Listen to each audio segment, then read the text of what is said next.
In 1912, a pharmacist named Wilbur Scoville needed to figure out exactly how hot a chili pepper was.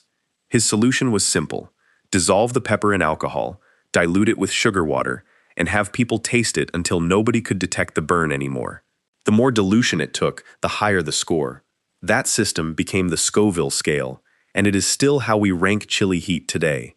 What follows is every major chili pepper, ranked from 0 heat all the way up to a pepper so hot it outguns police pepper spray. And every single one of them traces back to the same place: bell pepper. 0 Scoville heat units. The bell pepper produces absolutely no heat, and the reason comes down to a single broken gene. Bell peppers are the exact same species as jalapeños, serranos, and cayennes. All of them are capsicum annuum. But somewhere in the bell pepper's history, a mutation knocked out the gene responsible for producing capsaicin, the compound that makes every other pepper on this list burn. And capsaicin is a genuinely strange molecule. Your mouth contains a receptor called TRPV1 that normally detects dangerously high temperatures, anything above about 43 degrees Celsius. When capsaicin touches that receptor, it sends the exact same signal to your brain. Your mouth is on fire. Except nothing is actually burning. The whole thing is a false alarm, triggered by a molecule instead of real heat. The scientist who figured this out, David Julius at UC San Francisco, won the Nobel Prize for it in 2021. One more thing worth knowing: birds are completely immune to capsaicin. Their version of the receptor simply does not respond to it. This is not a coincidence. Chili plants evolved capsaicin specifically to keep mammals away, because mammals crush seeds with their teeth and destroy them. Birds swallow seeds whole and scatter them across long distances. So the burn exists to protect the plant's future. The bell pepper just quietly opted out of the entire arrangement. Poblano, 1,000 to 2,000 Scoville heat units. The poblano is a large, dark green pepper named after Puebla, Mexico, where it has been part of the local cooking for centuries. Its thick walls and wide cavity make it perfect for stuffing, which is exactly why it became the go-to pepper for chiles rellenos, battered and fried stuffed peppers that were first documented in Puebla in the mid-1800s. But the poblano lives a double life. When it is dried, it transforms into the anco chile, a broad, wrinkled, deep red pod with a sweet, smoky depth that forms the backbone of traditional Mexican mole sauces. Ripen the same pepper further, dry it differently, and it becomes the mulatto chile, which is darker, sweeter, and used in mole negro. 3 names, 1 pepper, and each version tastes completely different. The poblano also stars in one of Mexico's most celebrated dishes, chiles en nogada, a stuffed pepper covered in walnut cream sauce and pomegranate seeds. The green pepper, white sauce, and red seeds mirror the colors of the Mexican flag, and the dish is traditionally served during September independence celebrations. Poblano heat is also genuinely unpredictable. 2 peppers pulled from the same plant can range from barely noticeable to surprisingly sharp. Cooks who work with poblanos regularly know to taste a small piece before building a recipe around it, because there is no reliable way to tell from the outside how much bite it carries. Jalapeño, 2,500 to 8,000 Scoville heat units. The jalapeño is not the hottest pepper in the world. It is nowhere close, but it is the most widely eaten. More jalapeños are grown, sold, and consumed globally than any other chili. The name comes from Jalapa, the capital of the Mexican state of Veracruz, and it literally means from Jalapa. Ironically, the city barely grows them anymore.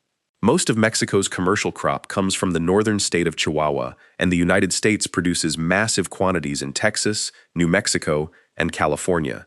Texas even named it the official state pepper. The jalapeño's most famous transformation happens through smoke. Take a ripe red jalapeño, dry it over smoldering wood for days, and you get a chipotle. The name comes from the Nahuatl word chilpoctli, meaning smoked chili, and the technique goes all the way back to the Aztecs, who used smoking as a preservation method long before Spanish contact. It takes roughly 10 pounds of fresh jalapeños to produce a single pound of chipotles, which is a big part of why chipotles cost so much more. The jalapeño was also the first chili pepper sent to space. In 1982, astronaut William Lenoir carried them aboard the Space Shuttle Columbia and radioed mission control to say they were In his words, outstanding. And those little white scars you sometimes notice on a jalapeño's skin are called corking. They usually mean the pepper is going to be hotter. Serrano. 10,000 to 25,000 Scoville heat units. The Serrano is the jalapeño's fiercer cousin, roughly 3 to 5 times hotter, with thinner walls and a sharper, grassier bite. The name means from the mountains, referring to the highland regions of Puebla and Hidalgo in Mexico, where it was first cultivated. It is the second most used chili in Mexican cooking, right behind the jalapeño, and it is the pepper that gives fresh salsas and pico de gallo their signature kick. What makes the Serrano unusual is that it is almost always eaten raw. Most Mexican chili peppers have a dried counterpart with a completely different name and personality. The jalapeño becomes chipotle, the poblano becomes ancho, but the Serrano's thin flesh does not dry well, so it stays in its fresh form. That clean, bright, uncooked heat is the whole point. If a recipe calls for fresh green chili in a Mexican cookbook, it almost certainly means Serrano.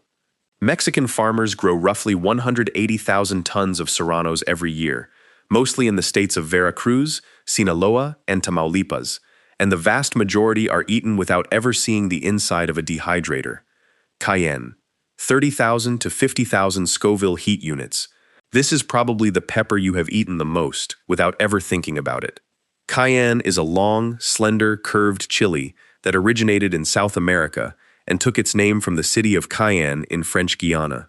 The word itself likely comes from Old Tupi, the language of the indigenous people who first cultivated it. Almost nobody eats cayenne fresh. It is dried and ground into that familiar red powder that sits quietly in nearly every spice rack in the Western world. It is also the primary pepper behind most crushed red pepper flakes. But cayenne's real legacy is the hot sauce industry it helped build. Frank's Red Hot, a cayenne-based sauce first bottled in 1920, is the one famously credited as the original sauce used on the first buffalo wings at the Anchor Bar in Buffalo, New York, back in 1964. In Europe, cayenne earned the nickname the poor man's pepper because it could be grown at home as a cheap substitute for expensive imported black pepper from Asia. Today, capsaicin extracted from cayenne also shows up in topical pain relief creams. The idea is to flood that same TRPV1 receptor we talked about earlier with so much signal that the nerve endings essentially give up and stop responding. Thai chili. 50,000 to 100,000 Scoville heat units. These tiny, slender peppers are the engine behind some of the most recognizable dishes in Southeast Asian cooking. Green curry paste, som tam papaya salad, pad kra pao with basil, and the table condiment of sliced chilies floating in fish sauce all depend on them. In Thai, they are called prik ke no, which translates directly to mouse-dropping chili, a blunt and practical reference to their small size. The English name bird's eye comes from the fact that birds eat the ripe red pods freely and scatter the seeds without feeling any burn at all. Now, chili peppers are not native to Thailand. They are not native to India, China, or anywhere in Asia. Every single fiery cuisine across the continent traces back to a plant that arrived from the Americas roughly 500 years ago, carried across the ocean by Portuguese and Spanish traders. Before that, Thai cooks relied on galangal, ginger, and black pepper for heat. The chili rewrote entire culinary traditions within a single century, and it did it so completely that most people assume these peppers have always been there. If you are finding this interesting, hit subscribe. I cover foods like this every week. Habanero, 100,000 to 350,000 Scoville heat units. This is where the scale enters serious territory. The habanero originated in the Amazon basin, traveled north through the Caribbean, and eventually took root in Mexico's Yucatan Peninsula, which is now the world's largest producer and the region whose cooking it defines. Its close cousin is the Scotch bonnet, the backbone of Jamaican jerk seasoning. Same species, different shape, similar fire. What separates the habanero from everything below it on this list is not just intensity, it is flavor. Beneath the burn, there is a distinctly fruity, almost floral quality, with notes of citrus and tropical fruit that no milder pepper can match.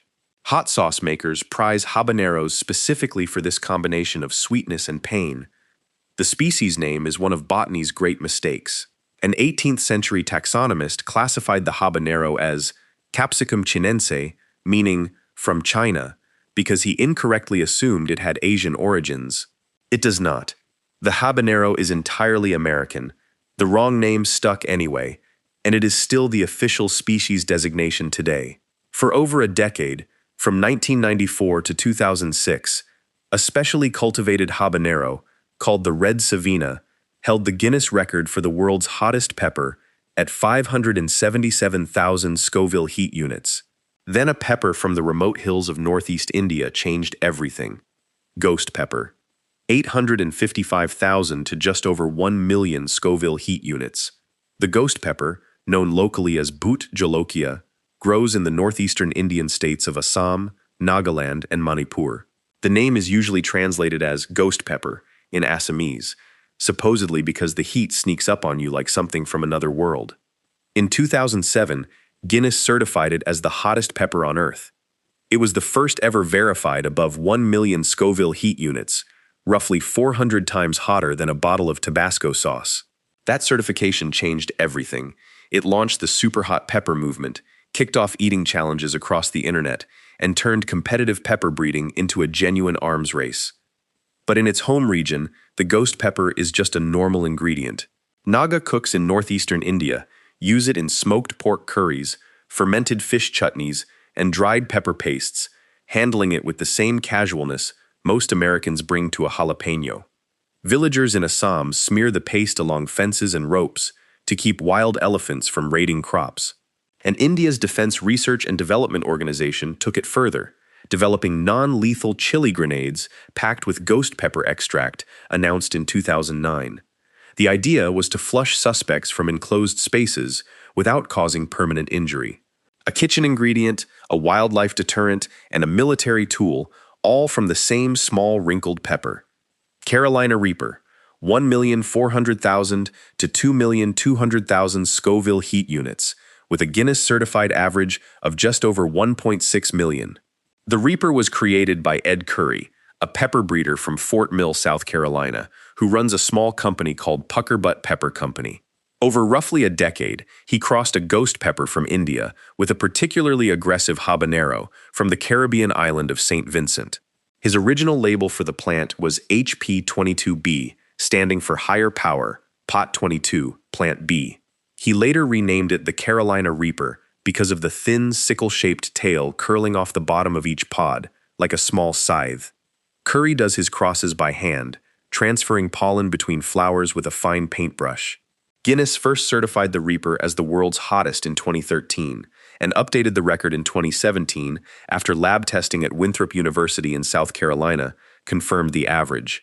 Individual pods grown under ideal conditions have hit 2.2 million Scoville heat units, which is comparable to law enforcement pepper spray. During a 2013 visit by an NPR reporter, Curry offered a small piece to taste. The reporter reportedly ate it, dropped to the floor, and then shared the experience with a national audience. The Reaper held the world title for a full decade. Then, in October 2023, the man who created it decided to beat his own record. Pepper X, 2,693,000 Scoville heat units, the current hottest pepper on Earth. Ed Curry created Pepper X by crossing a Carolina Reaper with another pepper he has declined to publicly identify, and he spent over 10 years refining it in his South Carolina greenhouses. Guinness certified the record based on testing conducted at Winthrop University in August 2023. For scale, police pepper spray sits at roughly 1.6 million Scoville heat units. Bear spray is advertised at about 2.2 million. Pepper X averages 2.69 million. It is hotter than both. The pepper itself is small, heavily ridged, and deeply wrinkled. Curry says that wrinkled surface gives the inner pith more area to produce capsaicin. Only 5 people have eaten a whole one. Curry is among them, and he described 3.5 hours of intense burning followed by severe cramps. He has not released the seeds commercially. For now, Pepper X exists only in his greenhouses and in the hot sauces he produces from it. Whether someone will eventually breed something even hotter is not really a question of if. The arms race is still going, and the only thing standing between the next record and the current one is time, a paintbrush, and a very high tolerance for pain. Every pepper on this list traces back to the same continent, the Americas. Before 1492, nobody in Europe, Asia, or Africa had ever tasted a chili. Within a single century, the plant had rewritten cuisines across the entire planet. The same capsaicin molecule that sits dormant in a bell pepper, switched off by one broken gene, is the exact molecule that makes Pepper X hotter than bear spray. 10 peppers, one molecule, and a scale invented by a pharmacist who just wanted to make sure a muscle rub would not burn people's skin.